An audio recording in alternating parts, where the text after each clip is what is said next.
Mahkamah Rayuan hari ini menangguhkan kepada 17 April ini bagi menyambung hujahan pendakwaan dalam rayuan Ahli Parlimen Muar Syed Saddiq Syed Abdul Rahman bagi mengetepikan sabitan 4 tuduhan berkaitan dana armada yang dihadapinya.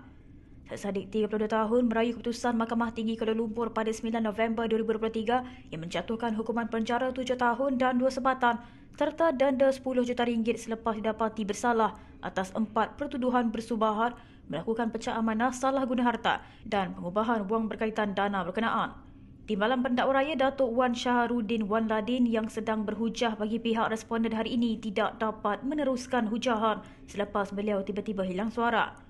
Wan Syahrudin kemudian memaklumkan kepada mahkamah bahawa beliau mengalami sakit tekak sejak pagi tadi dan banyak lagi fakta yang perlu dihujahkan, di mana beliau memerlukan kira-kira 45 minit untuk menyudahkan hujahan.